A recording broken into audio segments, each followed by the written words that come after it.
जों दिनै डाइस चेप्टारनि सायाव सावरायगोन। डाइसआ मोननै रोखोमनि थायो।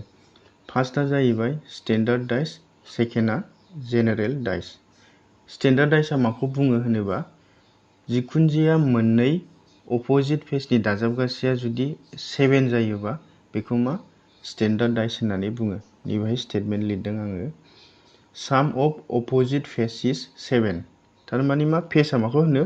नैबे सावगारि नाम्बार 1आव नाय। नैबेहाय जेराव 1 खौ लिरदोंना बेखौनो मा फेस होननानै बुङो। नैबे आं गुफुर दाग होनाया बेनो मोनसे फेस। बेखौ मा फेस होननानै बुङो।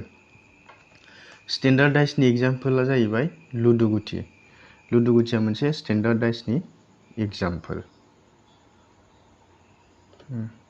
दानिया जोङो 1 नि अपोजिटखौ दिहुनसै। 1 नि अपोजिटआ मा जागोन? 1आ टपआव दं होमबा बिनि अपोजिटआ माहाय थागोन? बटमाव थागोन। होमबा बे सावगारियाव नाय, बे सावगारियाव बटमाव मा जागोन? नैबेहाय जागोन ना। 1 नि अपोजिटआ नैबेहाय गाहायाव थागोन। 1आ गोजौआव थाबाय नालाय, बे 1आ टपआव थाबाय नालाय, बेनि अपोजिटआ मा बटमाव थागोन। होनबा जुदि बियो डाइसआ जुदि स्टेन्डार्ड जायोबा जोंना स्टेन्डार्ड डाइसनि डेफिनेसना मा? मोननै अपोजिट फेसनि दाजाबगासेया 7 जानांगौ नालाय, होमबा बेहाय मा गाहायाव मा जागोन? 6 जागोन। 6 + 1 7 नालाय, बे मा जागोन? 6 जागोन। 6 जागोन। थिग बेबायदिनो नैबेहाय 2 दंना, होमबा 2 नि अपोजिटआ मा? नैबेथिं थागोन ना, बेहाय थागोन। होनबा बेहाय मा फैगोन? 5 फैगोन। मानो होननानै बुङोबा मोननै अपोजिट फेसनि दाजाबगासेया 7 जानांगौ नालाय। थिग बेबायदिनो नैबेहाय 3 दङ। 3 नि अपोजिटआ माथिं थागोन? नैबे साइडथिं थागोन ना। बेहाय बेसेबां फैगोन? 4 फैगोन। 4 + 3 7 जाबाय नालाय। बेखौनो आं नैबेहाय एग्जाम्पलाव लिरनानै होदों। एग्जाम्पल होनानै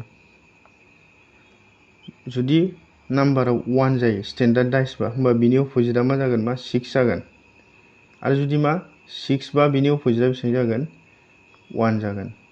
थिग बेबायदिनो नैबेहायबो होदों 2 नि अपोजिटआ 5 होननानै एबा 5 नि अपोजिटआ 2 होननानै। थिग बेबायदिनो लास्टआवबो लास्ट लाइन नैबे लाइनावबो मा 3 नि अपोजिटआ 4 एबा 4 नि अपोजिटआ 3 होननानै बुंदों। बे डायग्रामनिफ्राय जोङो मोनसे कनसेप्टखौ सोलोंनानै लानो हाबावगोन। बेनो जाहैबाय मा? मोनसे डाइसआव मोननै अपोजिट नाम्बारा मालाबाबो नुजानो हाया एबा मालाबाबो थाखोमानानै थानो हाया। मोननैनि मादाव जिखुनु जाया मोनसेया नुजाथारो। एग्जाम्पल फिगार नाम्बार 1आव नाय। नैबेहाय 1 दंना, 1 नि अपोजिटआ मा? 6। नैबे 6। बेहाय मा मोनसे नुजादोंना, मोनसे नुजायाखै, 6आ नुजायाखै। थिग बेबायदिनो नैबेहाय 2 दङ। बे 2 नि अपोजिटआ मा? 5। 2आ नुजादों, 5आ नुजायाखै। बेबायदिनो नैबेहाय 3 दङ। बे 3आ नुजादों, बे 4आ नुजायाखै। जिखुनु जाया मोनसे नुजाथारगोन, मोननैबो नुजानो मोना बा नुजानाय नङा। बे कनसेप्टखौ जों बेनिफ्राय सोलोंना लानो हाबाय। नेक्स्ट डाइसआ जाबाय मा? General dice. जेनेरेल डाइसआ मा? जाय डाइसआ स्टेन्डार्ड नङा बेनो मा? जेनेरेल डाइस। एग्जामाव जेनेरेल डाइसनियानो बांसिन फैयो एबा दासिम जेनेरेल डाइसखौल' फैनाय नुनो मोनदों। मानो होननानै बुङोबा स्टेन्डार्ड डाइसआ डाइरेक्ट गोरलै जायोना। 1 नि अपोजिटआ मा होनबा मा डाइरेक्ट 6 मिथियोना। 2 नि अपोजिटआ मा होनोबा डाइरेक्ट 5 होनो हायो। बेनिखायनो मा जेनेरेल डाइसखौ फैनाय नुदों। होमबा जोङो एग्जाम्पल नायनि।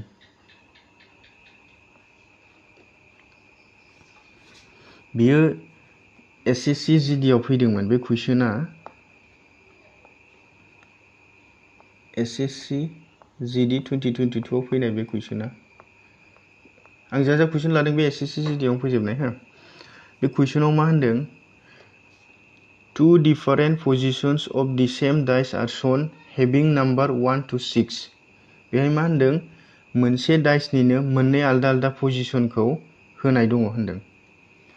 बेहाय नाम्बार ओमफ्राय मा 1 निफ्राय 6 रिप्रेजेन्टेड एस डट्स, माने डटजों रिप्रेजेन्ट खालामदों होननानै नाम्बारखौ। 1 निफ्राय 6 थायो नालाय डाइसआव नाम्बारा, ओमफ्राय बेहाय मा 1 2 3 लागासिनो डटजों रिप्रेजेन्ट खालामदों होननानै। 1 नाम्बारबा मोनसे डट, 2 नाम्बार बा मोननै डट बेबायदि होनबा बेहाय मा होनदों फाइन्ड द नाम्बार अन दि फेस अपोजिट द फेस शयिं 5 होनबा बेहाय मा 5 नि अपोजिटआ मा जों बेखौ दिहुननांगौ बे एग्जाम्पलाव जोङो सिगाङाव सोलोंनाय कनसेप्टनि बायदि नायोबा नुनो मोनगोन सेकेन्ड नाम्बार फिगाराव नाय बेहाय मा दङ नैबेहाय 4 दङ 1 2 3 4 जोंना जुदि बे डाइसआ जुदि स्टेन्डार्ड जानांगौमोनबा 4 नि अपोजिटआ मा 3 आ होमबा नैबे साइडआवसो फैनांगौ ना खिन्थु 3 आ महाय फैदों नैबे गोजौआवसो फैदों बेनिखायनो जों बे फिगारखौ बुंनो हायो बे डाइसखौ बुंनो हायो बेयो जेनेरेल डाइस क्लियार दानिया मोनसे कनसेप्ट सोलोंबावनि बेनो जाबाय मा बे कनसेप्टआनो जाबाय मा निफ्राय लिरनाय दङ बे कनसेप्टआनो जाबाय when जेब्ला two positions are given and two faces are common जुदि मोनसे डाइसनि मोननै पजिशनखौ होनाय थायो बेनिनो मादाव जुदि मोननै फेसआ जुदि कमन नैबे फिगाराव नाय फिगार नाम्बार 1 आव नाय आरो फिगार नाम्बार 2 आव नाय बेहाय नैबे मोनसे फेस दं 1 फिगार नाम्बार 2 आवबो मोनसे फेस दं जेराव 1 दङ होमबा बिसोर कमन जाबाय ना बे मोनसे कमन साइड जाबाय थिग बेबायदिनो फिगार नाम्बार 1 आव नैबेहाय 3 दङ फिगार नाम्बार 2 आवबो नैबेहाय 3 दं थारमाने मा जाखो मोननै फेसआ फिगार नाम्बार 1 आरो फिगार नाम्बार 2 आव कमन जाबाय ना होमबा बिदि कमन जायोबा जों बिसोर कमन साइडखौ दानगोन कमन साइडखौ दाननानै जा आद्रा थायो बेनो मा अपोजिट जायो होमबा फिगार नाम्बार 1 आव मा थाखो 1 2 3 1 2 3 4 5 थाबाय ना होमबा नैबेलाय बेयाव 5 लिरबाय नेक्स्ट फिगार नाम्बार 2 आव बेसेबां आद्रा थाखो 1 2 3 4 4 आद्रा थादों ना ओंखायनो बेयाव 4 लिरबाय होमबा बिसोर मोननैया गावजों गाव अपोजिट जागोन माने मा मोनसे डाइसनि जुदि मोननै पजिशन होनाय थायो आरो बे मोननै पजिशन होनायाव जुदि मोननै कमन फेस थायोबा बे मोननै कमन फेसखौ दाननानै जाय आद्रा थायो बिसोर मोननै फेसआ गावजों गाव अपोजिट जायो होमबा बे कुइसनाव मा सोंदोंमोन 5 नि अपोजिटखौ सोंदों होमबा 5 नि अपोजिटआ मा 4 बेनि थाखायनो बेनि एन्सारा मा 4 बे कुइसनाव मा होनदों two different positions of the same dice are shown having alphabets P to U find the alphabet on the face opposite to U U नि अपोजिट मा दं बेहायबो मा बे कुइसनावबो सिगांनि बायदिनो सेम मोनसे डाइसनि मोननै आलदा आलदा पजिशनखौ होनाय दङ ओमफ्राय बेहाय मा बिनि साइड्सफोरा एबा फेसफोरा मा P निफ्राय U सिम P Q R S T U 6टा थायो नालाय डाइसआव 1 2 3 4 5 6 ओंखायनो बे मा 6टा जाबायना बे 6टा होमबा मा बे इउनि अपोजिटआ मा दं जों बेखौ दिहुननांगौ जों एसे सिगां मा कनसेप्ट सोलोंदोंमोन जुदि मोनसे डाइसनि मोननै पजिशनखौ होनाय थायो ओमफ्राय बेहाय जुदि मोननै फेसआ जुदि कमन थायो अब्ला मा जाय कमन नङै मोनसे थाबावनाय ना बेनो अपोजिट जायो होननानै सोलोंदोंमोन बेहाय नाय कमन दंना गैया नाय बेहाय नायदो बेहाय नायोबा फिगार नाम्बार 1 फिगार नाम्बार 2 होबाय आं फिगार नाम्बार 1 आव नाय बेहाय S दङ फिगार नाम्बार 2 बेहायबो S दं होमबा मोनसे कमन मोनबाय नेक्स्ट बेहायबो P दं फिगार नाम्बार 1 आव फिगार नाम्बार 2 आवबो P दङ होनबा मोननै साइडजों कमन मोनबाय ना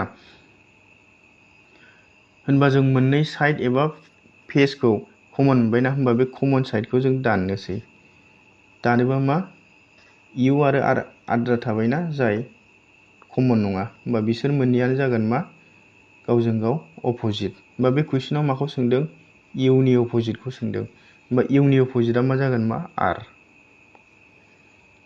नेक्स्ट कुइसन बे कुइसनाव मा होनदों two different positions of the same dice are shown having 6 different words live eat enjoy sleep love and care find the word on the face opposite the face showing life बेहायबो सेमानो just बेहाय मा खालामदों सिगाङाव जोंना मा सिगांनि कुइसनाव मा दंमोन बेहाय एल्फाबेट्स होनाय दंमोन एबारनिया मा होनाय दङ जास्ट मोनफा मोनफा वार्ड होनाय दं लाइफ इन्जय इट बेबायदि होनाय दं सेम कनसेप्ट कमन साइड नागिरदो बेहाय मा मा दङ इटआ मोननैयाव दं बे फिगार नाम्बार 1 फिगार नाम्बार 2 होमबा बेहाय मा बेहायबो इट दं बेहायबो इट दं ओमफ्राय फिगार नाम्बार 1 आवबो इन्जय दङ फिगार नाम्बार 2 आवबो इन्जय दङ होमबा जों बिसोर मोननैखौ कमन साइड जाबाय नालाय बेखौ जों दाननोसै कमन साइडखौ बेखौ दानबाय